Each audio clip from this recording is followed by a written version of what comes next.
মুর্শিদাবাদ জেলার জলঙ্গি ব্লকের সাগরপাড়া গ্রাম পঞ্চায়েতের চক্রাপ্রসাদ গ্রামের মাঝ দিয়ে এ রাস্তা, যা মধ্যভাগের মাধবপুর থেকে ঘোষপাড়া পর্যন্ত প্রায় 3 কিলোমিটার দীর্ঘ। এই একটি রাস্তার ওপর নির্ভর করেছিল 6টি গ্রামের দৈনন্দিন যাতায়াত। সমস্যা বলতে গেলে আমাদের তো কাঁচা ছিল এর আগে রাস্তা, তারপরে বছর 3-4 হলো লাল করে দিয়েছে, যেহেতু ভাঙতা রাস্তা ভাঙে চুরি হয়েছে। আমরা মেম্বারকে বলছি যে আমাদেরকে রাস্তাগুলা রিপেয়ার করে দেন, তাও দিছে না, বলছে ফেলবো। তারপরে ঢালার 2-3 বের স্কিম বাইর করলো, করে বললো রাস্তা আমরা ঢালাই করবো। আমরা বলেছি না, রাস্তার ঢালাই আমরা করতে দেবো না। রোডের মাপ আছে সরকার মাধ্যমে, রোড যদি হয় রোড করে যান, আর নাহলে যে ইটের রাস্তা আছে আপনারা আর এক লেয়ার করে ইট ফেলে দেন, দিয়ে আপনারা রাস্তা করে দেন। মানুষ যাতায়াত করে দিনের তরে মোটামুটি 1000-4-5 লোক এই রাস্তায় চলাচল করে। রাত 5টা হলে রাত 7টা, মানে রাত 12টা অব্দি এই রাস্তায় লোক চলাচল করে। গ্রামবাসীরা বারবার পঞ্চায়েতকে জানিয়েছেন, দরখাস্ত করেছেন, কিন্তু কোনো কাজ হয়নি। সেই কারণে আমি এই গ্রামের মানুষের সঙ্গে মিটিং করে, তবুও দীর্ঘ 15 বছর ধরে রাস্তা ছিল কাঁচা, ভাঙ্গা এবং অবহেলিত। বর্ষা নামলেই দুর্ভোগ আরো বেড়ে যেত। মাটির রাস্তায় হাঁটা তো দূরের কথা, বাচ্চারা স্কুলে যেতে পারতো না। লোকেরা কাজে যেতে গিয়ে পড়ে যেত। স্কুলের ইউনিফর্ম কাদামাটি লেগে নষ্ট হয়ে যেত। অনেকেই পড়ে গিয়ে আহত হতেন। এমনকি অ্যাম্বুলেন্সও পৌঁছাতে পারতো না। জীবন বাঁচানোর জন্য যার ছিল সবচেয়ে দরকারি পৌঁছানো। এই সমস্যার উপর একটি ইস্যু ভিডিও তৈরি করা হয়, আর সেই ভিডিওর মাধ্যমে বিষয়টি সামনে আসে। চক্রাপ্রসাদ যে মাধবপুর মোড় থেকে ঘোষপাড়া গ্রামে যে রাস্তাটা, সেই রাস্তাটার অবস্থা খুব একটা ভালো না, সেটা আমাদের নজরেও আছে। যার ফলস্বরূপ আমরা এনআরজিএস থেকে আমরা ওই প্ল্যানটাকে জেলা থেকে অ্যাপ্রুভ করে নিয়ে এসেছি, এবং সেটা টেন্ডারও হয়েছে। যেহেতু 22-23 অর্থবর্ষের এনআরজিএস এর লেবার বাজেট অ্যাপ্রুভ এখনো হয়নি, পাস হয়নি, যার জন্য রাস্তাটা এখনো আমরা শুরু করতে পারিনি। আমাদের পরবর্তীতে বিডিও সাহেবদের সঙ্গে কথা হয়ে আছে, আমাদের লেবার বাজেট পাস হয়ে গেলে ওই রাস্তাটা আমরা ওয়ার্ক অর্ডার দেবো এবং ওই রাস্তাটার কাজ শুরু হবে।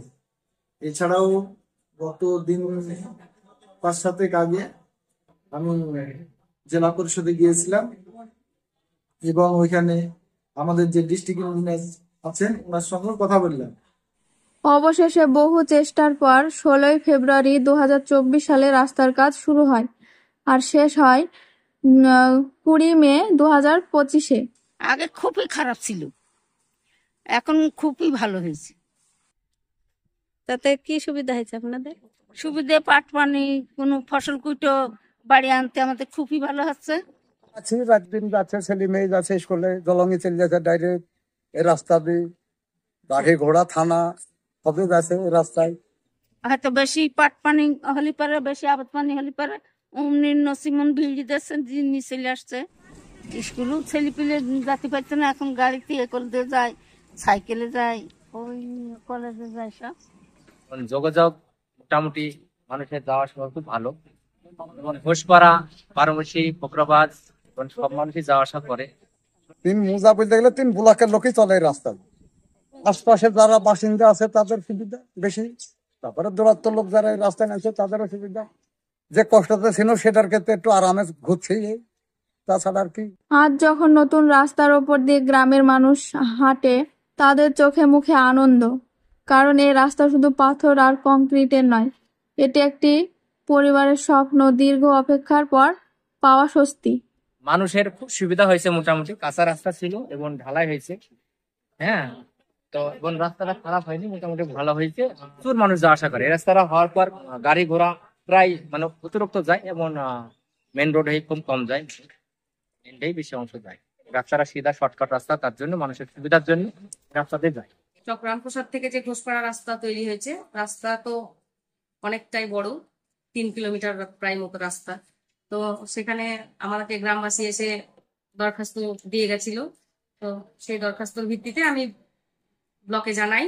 তো সেখানে অত বড় রাস্তা তো পঞ্চায়েতের পক্ষে করা সম্ভব হয় না। তো যাই হোক, ব্লকে যখন জানানোর পরে সেটা পঞ্চায়েত সমিতি থেকে সিদ্ধান্ত নিয়ে রাস্তাটা হয়েছে। তো এবং সাধারণ মানুষ উপকৃত হয়েছে। রাস্তা তৈরি হওয়ার পরে আপনার কেমন লাগছে? অবশ্যই ভালো লাগবে, কেননা আমি তো চাইবো রাস্তাঘাট, আলো, জল সবকে দিয়ে আমি সম্পূর্ণ পরিপূর্ণ করে রাখতে। এ রাস্তাটি তৈরি করতে মোট খরচ হয়েছে ১,৪৯,২৩,১৮৩ টাকা। এটি পথশ্রী প্রকল্পের আওতায় নির্মাণ হয়েছে। ১৫ বছরের কষ্টের অবসান আজকের এই রাস্তা গ্রামের মানুষের লড়াই আর সম্মিলিত কণ্ঠস্বরের জয়।